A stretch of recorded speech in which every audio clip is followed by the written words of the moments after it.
Pak, dari segala bukti yang ada nih, karena dengan segala bukti, terutama bukti saintifik yang ada, yang terjadi tidak sesuai harapan, putusan PK itu ditolak. Assalamualaikum warahmatullahi wabarakatuh. Gimana kabarnya semua? Semoga baik saja ya. Kalau seandainya ya kasus Vina ini yang udah dimasukkan berkesnya di MA itu ditolak. Terus bagaimana kelanjutannya semeton ya? Hal ini juga yang ditanyakan ya oleh salah satu juga dalam sebuah diskusi yang terjadi antara Bapak Jutek ya dengan salah satu penanya ini. Bagaimanapun hasilnya nanti semeton ya, kita harapkan sesuai dengan apa yang kita harapkan, terutama keluarga begitu ya. Tapi seandainya loh ya, seandainya ini berkas ini ditolak oleh MA. Terus bagaimana kelanjutannya? Apa yang akan terjadi? Jadi menarik untuk disaksikan semeton ya diskusi yang dilakukan oleh Bapak Jutek. Jadi gimana video selengkapnya semeton? Ini dia. Pak, mungkin sahabat Kompas TV dan publik juga bertanya-tanya, seperti apa sih update terbaru kondisi dari para terpidana begitu, Pak Jutek? Mereka dalam keadaan sehat, dalam keadaan istiqomah, tetap mereka jalankan ibadah mereka, mereka ada di dalam lapas dan mereka menyerahkan semuanya ini kepada Yang Maha Kuasa dan sambil berharap bahwa peninjauan kembali mereka pasti akan diterima, itu aja. Ada ini nggak Pak, sempat ngobrol-ngobrol, kemudian mereka ada curhat seperti apa, menunggu bagaimana Ya, perasaan mereka? enggak lah, jadi hampir ini kami komunikasi lancar kok dengan mereka ya, teman-teman kami tetap awasi, kami tetap jaga mereka di dalam lapas. Gitu. Oke, Pak, kemudian ada sempat informasi juga yang beredar bahwa KY minta buka berkas laporan pengecara kasus Vina. Itu bagaimana Pak Jutek, tanggapan Anda terkait hal tersebut? Ya harusnya ya, karena lembaga Komnas HAM, lembaga LPSK sudah press release ya mengatakan ada dugaan penyiksaan, ada penyalahgunaan kekuasaan di situ ya, ada pelanggaran HAM di situ. Ya saya pikir ya apalagi gitu loh, ya lakukan, apalagi fakta persidangan yang kami hadirkan, saksi ada yang melihat penyiksaan itu, buktinya ada, orangnya masih hidup yang mengalami penyiksaan, fotonya ada, kurang apa lagi? Ya saya pikir proses dong, itu aja menurut saya, nggak usah kita sulit-sulit, kita ngapain cari yang sulit-sulit gitu ya gitu. Dari Pak Jutek sendiri Pak, ada nggak sih harapan apa, harapan terbesarnya begitu? Harapan saya terbesarnya ya dan mereka segera bebas dan dibebaskan karena mereka tidak bersalah dan tidak melakukan pembunuhan itu gitu. Ya itu Mbak Yusri, Baik, Pak Jutek. terima kasih ya. Terima kasih banyak Pak Jutek untuk Ya, waktunya. terima kasih banyak, selamat sore ya. Selamat. Jadi begitu semeton ya, kalau kita pun berandai-andai hal terburuk misalnya akan terjadi ya. Anggap saja yang 78 orang ini nih, tidak diterima itu ya di MA begitu. Dengan segala bentuk yang sudah dihadirkan ke kita, dengan bukti-bukti yang memang menjelaskan bahwa 78 orang ini memang tidak terlibat dalam kasus itu, dan kasus pembunuhan itu sebenarnya tidak ada. Jadi murni adalah itu kasus rekayasa, karena dari fakta persidangan yang kita tonton kemarin itu bahwa memang kasus ini adalah kasus kalantas. Jadi menarik semeton ya, apa yang akan terjadi ini dengan peninjauan yang akan dilakukan. Karena yang kita lihat sekarang ini kan kasus ini sudah mulai tenggelam begitu, digantikan dengan kasus-kasus baru yang begitu menyita waktu juga begitu kan. Dan dari yang kemarin-kemarin ini juga yang masih ini ada suaranya sekarang adalah tim Poradi begitu.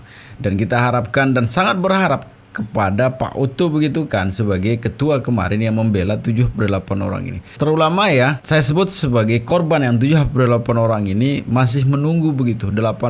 Apakah 8 tahun selama ini tidak cukup bagi mereka untuk sekarang dipercepat proses peninjauannya sehingga mereka akan dibebaskan begitu. Ya, karena di samping sana juga kemarin pengacara-pengacara yang membela si Onono sekarang ini sudah mulai hilang juga beserta dengan yang kita sebut kemarin, yang kita duga ya adalah otak dari rekayasa ini begitu. Satu persatu sudah hilang sebetulnya ya dari peredaran dan ini sudah mulai tenggelam ya. Jadi selalu juga saya ingatkan sebetulnya ya, sempatkan juga ini untuk kita kawal terus ya kasus ini sehingga mereka akan dibebaskan lah. Tapi sesuai dengan yang awal tadi sebenarnya apa yang akan terjadi jika mereka PK-nya tidak diterima di tingkat MA. Menarik semua tuh. Kita lanjutin videonya. Pak Jutek, ini kan sudah beberapa bulan ya.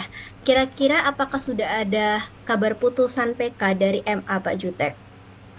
Eh, untuk yang proses PK bagi 7 terpidana, prosesnya baru selesai. Kami baru mendapatkan informasi bahwa itu sudah dikirim ke Mahkamah Agung. Kita menunggu, saya berpikir 1-2 bulan ke depan mungkin harusnya sudah ada kabar dari Mahkamah Agung ya. Mudah-mudahan lebih cepat, lebih bagus kita. Ya, kita tunggu. Berapa lama itu Pak kira-kira? Biasanya sih 3 bulanan ya, biasanya. Tapi saya nggak tahu tingkat ini Mahkamah Agungnya. Ya, karena yang Saka Tatal kan sudah cukup lama ya. Saya pikir ini kan ya harusnya sih 1-2 bulan lagi harusnya sudah bisa ya menyusul ya. Karena kami juga udah selesai kan, hanya melengkapi dan juga saling melengkapi gitu ya, antara satu kuasa dengan kuasa yang lain gitu. Kira-kira memungkinkan nggak Pak kalau misalnya hasil putusan akan keluar di bulan ini, mungkin di November mungkin? Di Awal. November kelihatannya bisa jadi ya. Mudah-mudahan kita juga berharap di November udah bisa keluar. Sama lah harapannya kita ya. Kita juga ingin lebih cepat, lebih baik gitu ya. Gitu. Pak Jutek, seberapa optimis hasil putusan akan dikabulkan nih Pak? Ya sangat optimis lah ya. Karena menurut kami fakta persidangan kan sudah cukup jelas ya. Kami menghadirkan banyak sekali fakta ya sesuai dengan pasal 263 KUHP. Ada novum, ada kekeliruan hakim, ada kekhilafan, ada pertentangan satu dengan yang lain, itu kami hadirkan semua. Dan yang paling penting kami menghadirkan ada satu novum yang bersifat scientific evidence, yaitu bukti percakapan antara Vina dengan Widi ya, malam kejadian. Itu sangat krusial dan menurut saya tidak terbantahkan, yang membuktikan peristiwa pembunuhan itu tanggal 27 Agustus 2016 yang lalu itu tidak ada dan tidak mungkin terjadi. Karena pukul 22:10 itu masih bertelepon antara Vina dengan Widi, dan 22:14 itu masih SMS-an. Vina masih menjawab SMS dari Widi ya. Artinya dalam tempo sampai pukul 22:30 di mana sudah banyak orang di TKP dan mereka sudah ditemukan meninggal, itu jaraknya kurang lebih 15 menit. Menurut saya itu mustahil terjadi dalam waktu 15 menit perkosaan, pembunuhan, kejar-kejaran, dan 3 TKP yang jaraknya 1 kilometer lebih bolak-balik, jadi 2 kilometer lebih, dan dilakukan banyak orang. Mustahil untuk terjadi gitu. Pak, dari segala bukti yang ada nih, tadi Pak Jutek juga sudah mengatakan Bapak sangat optimis ya, karena dengan segala bukti, terutama bukti saintifik yang ada. Tetapi bagaimana jika terjadi yang terjadi tidak sesuai harapan, Pak? Bagaimana jika putusan PK itu ditolak? Apa langkah yang akan dilakukan begitu? Ya nantilah kita optimis dulu bahwa itu diterima, kalau enggak baru kita pikirkan lah. Ya, artinya bahwa kami sudah tentu banyak rencana A, B, C, D, E, F, G ya sampai Z ya. Gitu loh, banyaklah rencana, dan juga kami tentu sebagai kuasa hukum dalam menegakkan aturan atau keadilan ini kan ya kami akan tegakkan ya, prinsip kami kan walaupun langit akan runtuh, kami akan tegakkan ini. Artinya kami akan kejar, kami akan kawal, kami akan pastikan mereka mendapatkan keadilan. Itu aja. Ya, sekali lagi kami tidak membenar-benarkan yang salah, kami juga tidak mau membiarkan yang benar jadi salah gitu loh. Kami tidak mau ya, bahwa intinya hukum kita harus adil, yang bersalah harus mendapatkan hukuman, yang tidak bersalah tidak boleh dihukum. Itu prinsip dasar hukum kita gitu. Jadi begitu ya, walaupun bumi akan runtuh ya, tapi keadilan itu memang harus ditegakkan begitu. Karena saya pribadi pun sebetulnya mulai khawatir ini dengan maraknya sekarang kasus Agus di sana gitu kan. Ada juga kasus di situ juga. Banyak sekali kasus-kasus yang saya khawatirkan akan menutup kasus ini begitu. Ya, hilang dari peredaran di sosial media, hilang itu pemberitaan. Sehingga apa yang akan terjadi kepada kemarin yang bersaksi, kemarin yang memberikan kesaksian-kesaksian, itu perlu kita khawatirkan, karena keputusan yang 7/8 orang ini saja ini belum jelas lah. Bagaimana sekarang dengan yang lain, kan patut kita pertanyakan seperti itu sebetulnya. Tapi tadi ada inilah ya, ada angin segar begitu kan dari Pak Jutek, bahwa kalau memang rencana A ini tidak akan berhasil begitu kan, ada rencana berikutnya yang dipersiapkan dan Pak Jutek dengan tim sudah persiapkan begitu ya. Ada rencana B, C, dan D. Yang kita harapkan ini juga memberikan angin segar dan sebetulnya untuk kita semua bahwa keadilan itu memang bisa kita harapkan begitu. Sehingga ini selalu saya sampaikan juga sehingga harapan kita bersama ya, harapan kita bersama bahwa 78 orang ini akan dibebaskan. Tapi tadi juga disampaikan oleh Pak Jutek, mungkin bulan ini dah ya. Mudah-mudahan bulan ini, bulan November ini akan menjadi bulan yang bersejarah ya untuk 78 orang ini, karena satu keadilan ditegakkan dari rekayasa kasus yang sangat mengecewakan di hukum gitu kan. Dan November ini juga, di bulan November ini juga akan memberikan berita untuk kita semua bahwa 78 orang ini dibebaskan gitu ya. Amin sebetulnya ya. Kita lanjutin. Oke Pak, kalau misalnya tadi semisal ditolak begitu, kita berandai-andai terlebih dahulu ini Pak, karena belum ada keputusan yang pasti gitu. Kalau diterima nih Pak, apa langkah yang akan dilakukan? Boleh di-spill sedikit mungkin Pak? Kalau diterima, otomatis kami akan mengawal proses LP yang sedang berjalan. Saat ini saya juga lagi ada di Barreskrim Mabes Polri dalam rangka mendampingi pemeriksaan saksi, dan sekaligus kami akan menanyakan tentang perkembangan laporan kami 3 LP yang sudah kami layangkan di Barreskrim Mabes Polri.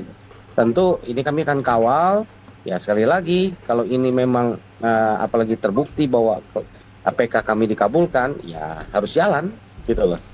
LP ini harus jalan konsekuensinya, dan kami tentu ya kita tentukanlah langkah-langkah lain. Ya, bagaimana cara kami mencari keadilan? Bagaimanapun kan para terpidana ini sudah 8 tahun ada di dalam. Kalau PK-nya dikabulkan hanya maaf-maafan, saya rasa bukan begitu ya dalam dunia hukum. Ya, mereka bagaimana memaafkan kondisi mereka yang sudah 8 tahun ada di dalam, masa depan mereka sudah boleh dibilang hilang ya, masa muda mereka itu nggak bisa kembali. Ya, terus masa depan mereka sekarang bagaimana? Ini kan kami harus pikirkan. Ya, nah, jadi itu sebabnya banyak langkah yang akan kita lakukan gitu. Ya, seperti yang tadi Pak Jutek bilang ya, sudah menghilangkan masa depan para terpidana ini 8 tahun, itu bukan waktu yang singkat ya Pak ya. Jika diterima putusan PK ini, apakah ada tuntutan kerugian yang akan dilakukan Pak Jutek? Nah, itu terlalu kecil lah ya kalau kita bicara materi ya. Itu nanti kita akan sampaikan, kami belum sampai ke sana kita bicara. Yang jelas, kita kembalikan dulu langkah pertama itu, kalau mereka adalah tidak bersalah, mereka harus keluar dulu dari penjara, dan tidak boleh terus mereka ada di dalam penjara. Itu langkah pertama, itu yang paling penting dulu.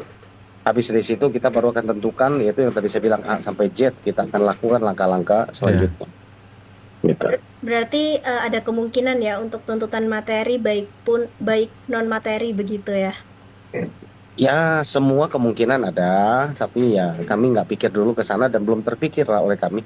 Yang pertama ini kami menyelamatkan dulu mereka, karena bagaimanapun mereka secara fisik masih ditahan di dalam dan mereka masih statusnya terpidana seumur hidup. Gitu. Pak Jutek, Ya. boleh nggak sedikit di-spill langkah A sampai Z-nya itu? Sedikit saja. Jadi itu tadi saya sampaikan bahwa kalau itu dikabulkan, tentu bagaimana masa depan mereka. Lalu apa tindakan yang didapat oleh yang dikatakan yang kita duga selama ini yang mereka yasa. Kan itu kan mereka harus mendapatkan keadilan kan. Ya, tentu kita akan mencari keadilan itu, tentu kita ya yang tadi saya bilang A sampai Z, ya kita akan mungkin ya sudah berjalan ya lewat laporan pidana, mungkin kita akan meminta pertanggungjawaban yang terlibat di dalamnya, apa yang mereka terlibat, mereka nggak bisa mengatakan meminta maaf saja. Ya, itu yang saya katakan, apa yang harus dilakukan. Jadi menurut saya terlalu dini lah. Sekarang kalau kita bicara, kita udah ributkan, ya sementara mereka aja belum keluar, nanti udah kesannya kita seolah-olah ingin mencari ganti rugi dan sebagainya. Enggak terpikir. Gitu. Sementara itu aja dulu. Oke, Pak, apakah putusan PK 7 terpidana ini nanti Densa Katatal akan digabungkan, Pak? Saya menduga begitu ya, tapi itu kan kewenangan dari Mahkamah Agung ya. Sekali lagi saya menduga, kenapa? Karena ini adalah proses yang sama, adalah bahwa ini memiliki peristiwa yang sama, Kalau kami kan 7 terpidana saya katakan kan sudah bebas ya, sudah selesai menjalani hukumannya. Buat kami target pertama kami adalah membebaskan 7 terpidana ini dulu.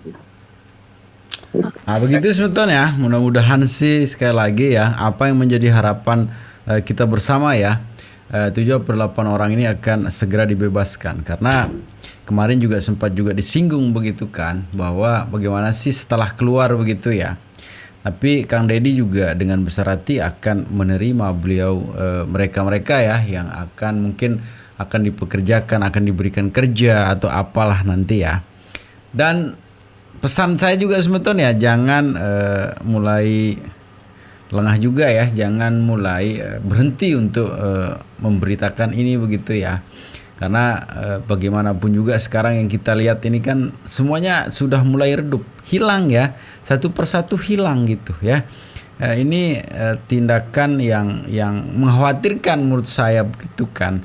Ketika memang apa yang kemarin gitu begitu semangatnya kita bersuara begitu untuk kebebasan yang 78 orang ini, begitu di momen akhir ini kita hilang begitu ya. Kita akan terus ya sampai 78 orang ini akan dibebaskan. Jadi di akhir video selalu juga saya pesan sebenarnya ya, jangan cepat terbakar hoax, selalu jaga persatuan serta persaudaraan kita. Dan jangan nakal ya, karena sedikit nakal nanti bisa berakibat fatal. Jadi segitu aja video sebentar. Assalamualaikum warahmatullahi wabarakatuh.